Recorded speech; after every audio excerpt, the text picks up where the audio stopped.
Selamat pagi. Pada hari ini kita akan mempelajari tentang titrasi asam basa. Ya, titrasi itu adalah prosedur penentuan kadar suatu zat dengan menggunakan zat lain yang sudah diketahui konsentrasinya. Nah, larutan yang sudah diketahui konsentrasinya disebut dengan larutan standar. Alat-alat untuk titrasi ya berikut buret. Ya. Buret ini diisi dengan larutan standar ya. Kemudian ini ada pipet gondok. Pipet gondok ini adalah untuk mengambil larutan dengan ketepatan tinggi. Kemudian ada Erlenmeyer.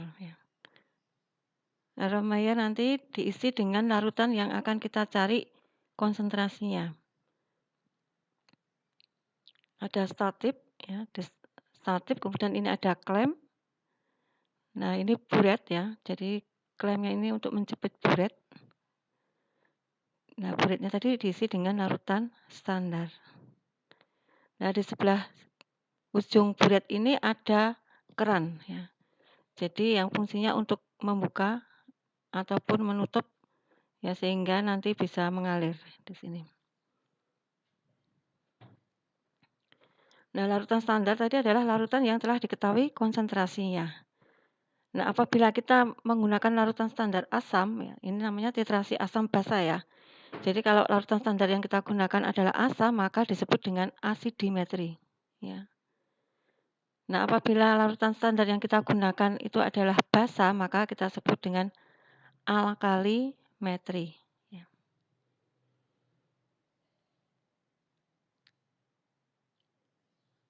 Larutan standar itu ada dua macam, yaitu larutan standar primer dan larutan standar sekunder. Larutan standar primer itu larutan standar yang dibuat dengan kemurnian yang tinggi, biasanya zat padat ya. Contohnya misalkan asam oksalat H2C2O4 2H2O. Sedangkan larutan standar sekunder ini sebelum digunakan harus dibakukan atau distandarisasi dulu dengan menggunakan larutan standar primer. Contohnya adalah NaOH ya. Kalian tahu NaOH bentuknya kristal itu ya, tetapi dia bersifat higroskopis ya atau menyerap air ya. Sehingga kalau ditaruh di tempat terbuka ya, NaOH tersebut mudah melenyek begitu ya. Jadi agak mencair begitu ya. Sehingga NaOH itu tidak murni lagi, jadi mudah terkontaminasi. Sehingga NaOH ini ya merupakan larutan standar sekunder ya, yang harus dibakukan atau distandarisasi, dicari konsentrasinya lagi itu dengan menggunakan larutan standar primer, yaitu asam oksalat. Nah, tujuan titrasi itu adalah untuk menentukan konsentrasi larutan, ya, larutan asam atau basa. Di dalam titrasi itu ada istilah titik ekivalen, keadaan di mana asam atau basa tepat habis bereaksi. Kemudian ada titik akhir, ya, titrasi, saat di mana titrasi harus dihentikan, tepat pada saat indikator menunjukkan perubahan warna. Nah, rumus yang digunakan dalam titrasi, ya, titrasi asam basa, itu adalah A dikali mol asam sama dengan B dikali mol basa. A itu adalah jumlah valensi asam, banyaknya H ya. Sedangkan B itu adalah jumlah valensi basa atau banyaknya OH. Mol asam ya atau mol itu rumusnya M kali V ya. Kemarin kita sudah sering menggunakan ya untuk menentukan mol itu adalah molaritas dikali volumenya ya. Untuk pertemuan sebelumnya. Jadi A dikali mol asamnya adalah Ma atau molaritas asam dikali Va volume asam. Sama dengan B kali Mb dikali Vb. Ya. Bisa juga untuk menentukan mol asam ini, ya apabila diketahui masanya ya, bisa menggunakan ya, kalau massa biasanya satuannya gram ya, gram dibagi mR-nya ya. Jadi bisa juga menggunakan rumus A dikali gram per mR A sama dengan B kalikan gram per mR B. Nah itu rumus-rumus yang perlu kalian pahami ya, yang akan kita gunakan di dalam perhitungan titrasi asam basa. Ini berikut akan saya tunjukkan sebuah video ya, video titrasi asam ya, HCl. Kita belum tahu HCl itu konsentrasinya berapa. Maka kita titrasi dengan NaOH ya. NaOH ini konsentrasinya sudah diketahui ya, yaitu 0,1 molar. Jadi larutan standarnya yang digunakan adalah NaOH 0,1 molar. Nah, yang akan kita cari itu adalah konsentrasi HCl. Nah, bagaimana caranya? Marilah kita perhatikan video berikut.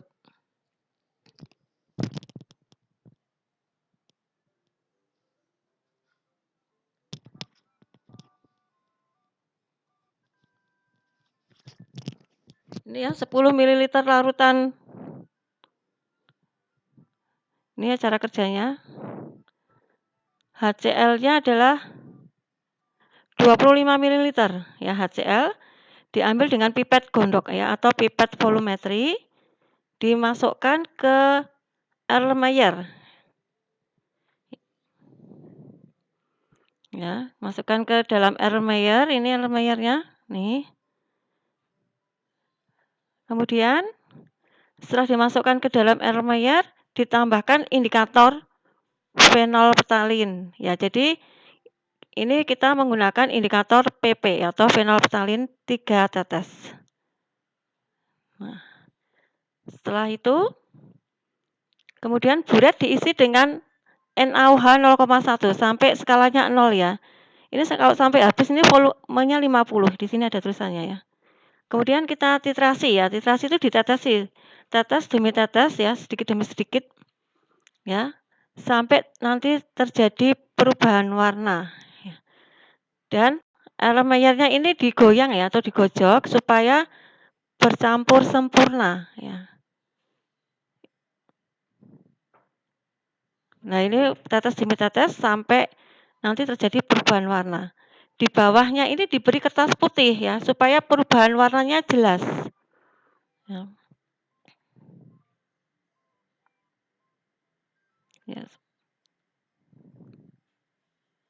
Ini ya, belum terjadi perubahan warna. Masih ditambah lagi. Ya memang agak harus sabar ya. Tetes demi tetes.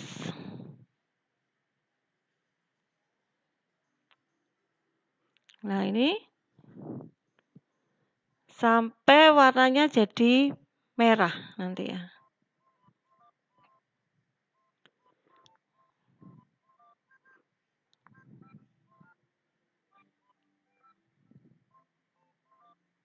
Ya, jadi kalau kita kerja di lab menggunakan jas laboratorium ya untuk supaya tidak terkena bahan-bahan kimia ya langsung ke tangan. Ini perhatikan sudah terjadi perubahan warna ini ya. Menjadi merah muda ya. Kemudian kita lihat volumenya berapa. Kita lihat di buret. Ini ya minikes yang volumenya ini 27,5 ya. 27,5. Kita tulis ya. Nah, kemudian ini kita lakukan 3 kali ya. Sehingga kita mendapatkan 3 data. Jadi 25 ml larutan HCl yang belum kita ketahui konsentrasinya dimasukkan ke buret.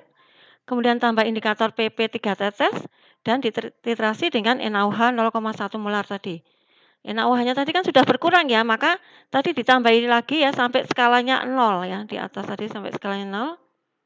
Karena kita tadi sudah tahu ya habis butuhnya itu sekitar 27,5 ya untuk mensiasati boleh aja nanti paling nanti kan yang kedua ini ya sekitar itu, maka kita bisa grojok aja sampai 25 atau 20 gitu, kemudian baru tetes demi tetes ya. So, Ini adalah, tip ya supaya tidak terlalu lama ya, karena tetes demi tetes ini ya.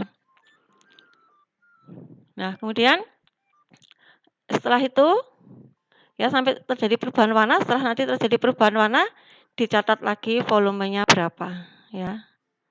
Ini ya udah hampir. Nah, terjadi perubahan warna pertama kali dan tidak hilang ya, itu kita catat. Nih, ternyata volumenya sama 27,5 ya. Jadi terjadi perubahan warnanya pertama kali ya, tidak sudah berubah warna kamu tambahin lagi sampai merah banget.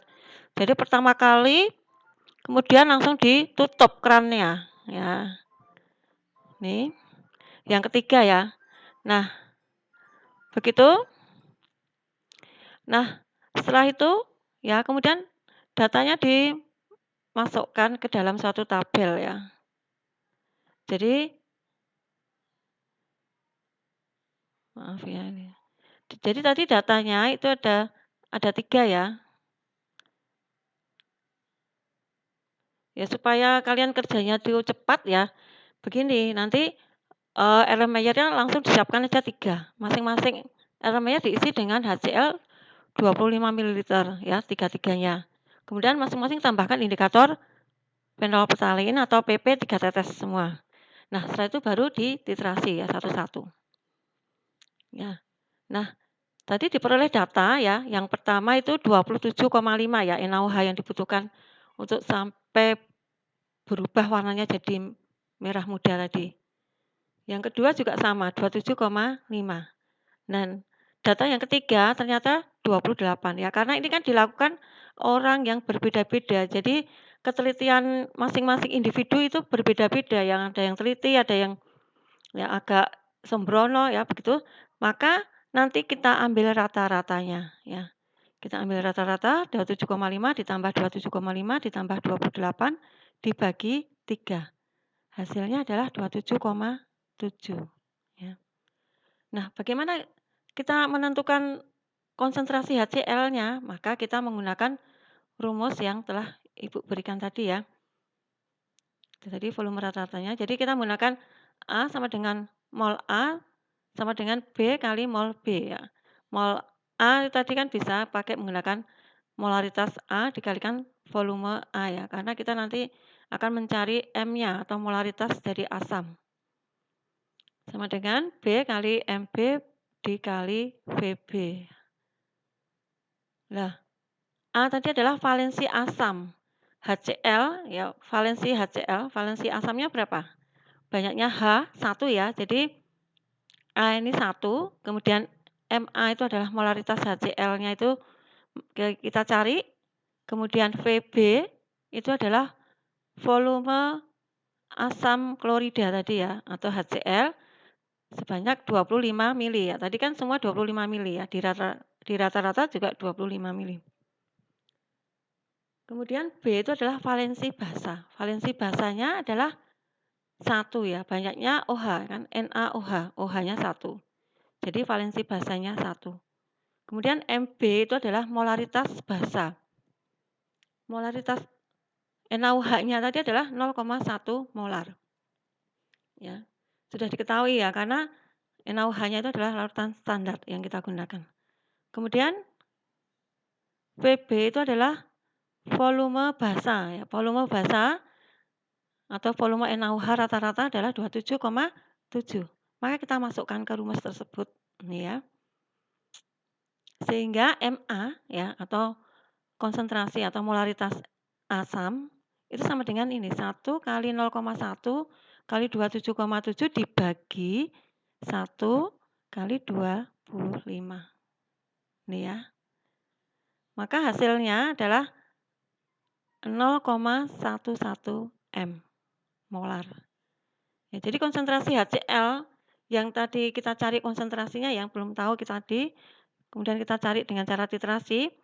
Oh, ternyata konsentrasi HCl tersebut adalah 0,11 molar. Begitu. Jadi bisa ya kita menentukan konsentrasi suatu larutan ya dari dengan menggunakan titrasi ya. Kalau ini tadi titrasinya termasuk apa? Asidi atau alkali ya. Jadi karena larutan standar yang kita gunakan itu adalah NaOH, maka titrasi tersebut termasuk alkalimetri ya. Gitu. Ini sebagai tambahan ya. Nanti di perguruan tinggi kalian akan mempelajari asidimetri, alkalimetri ya. Nah, supaya kalian lebih paham,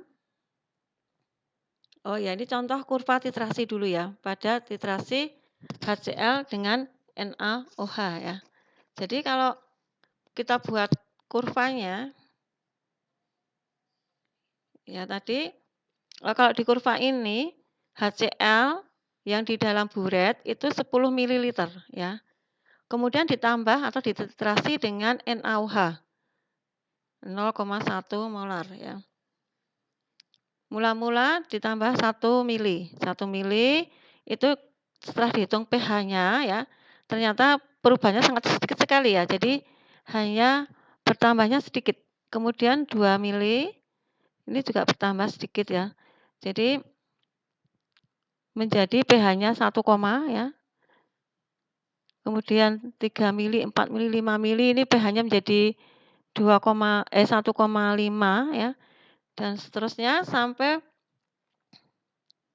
ya terjadi perubahan yang sangat drastis. Itu terjadi di sekitar titik ekivalen ya.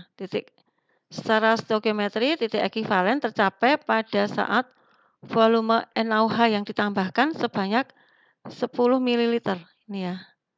Ini ya titik ekivalen. Jadi perubahan secara drastisnya itu sekitar pH berapa ini? 4 sampai 10 ya. Perubahannya sangat drastis sekali ya. Sangat signifikan. Nah, titik ekivalen itu pH larutan saat asam dan basa tepat habis bereaksi, yaitu saat pH-nya sama dengan 7. Ya. Nah, untuk menunjukkan titik ekivalen itu dapat digunakan beberapa indikator ya sebenarnya. Bisa metil merah. Itu rank pH-nya kemarin 4,4 sampai 6,2 ya. 4,4 sampai 6,2. Kemudian bisa juga bromtimol biru ya. Dari kuning menjadi biru, ini rank pH-nya 6 sampai 7,6. Dan fenolftalein atau PP itu dari tidak berwarna menjadi merah, rank pH-nya 8,3 sampai 10. Nah, indikator PP ini perubahan warnanya paling tajam ya di antara di antara 2 indikator tadi ya, metil merah dan bromtimol biru. Ya, jadi yang sering kita gunakan itu adalah indikator PP atau fenolftalein ya, untuk titrasi asam basa ya, karena perubahan warnanya ya lebih mudah diamati dibandingkan indikator yang lain.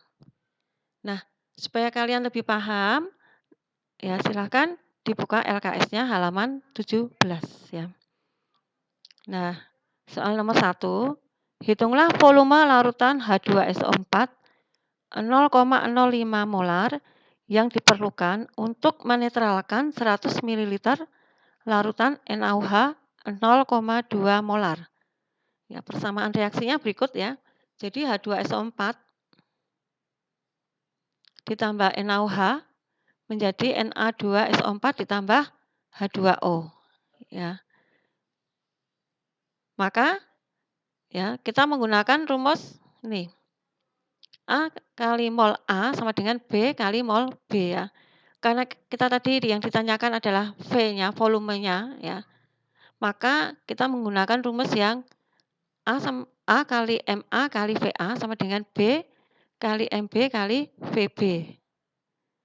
Nah, valensi asamnya H2SO4 tadi 2 ya, karena H2 banyaknya H itu kan 2. Kemudian molaritas asamnya tadi sudah diketahui 0,05 molar. Nah, volume asam yang dicari atau ditanyakan. Kemudian B itu adalah valensi basa NaOH, banyaknya OH 1. MB itu adalah molaritas dari basa atau NaOH 0,2 molar. Dan VB adalah volume NaOH, itu 100 mili. Sehingga VA bisa dicari ya. Jadi VA sama dengan 1 kali 0,2 kali 100 dibagi ini ya, ruas yang ini 2 kali 0,05. Jadi VA-nya ketemu 200 mililiter. Ya. Jadi volume larutan H2SO4 yang diperlukan itu adalah 200 mililiter. Ya. Nah, sekarang soal yang kedua. Ya, perhatikan sebanyak 2 mili larutan asam asetat dititrasi dengan larutan NaOH dengan menggunakan indikator fenolftalein atau PP menurut persamaan reaksi berikut. Ini ya, NaOH tambah CH3COOH menjadi CH3CONa plus H2O ya. Maaf, ini harusnya CH3COONa.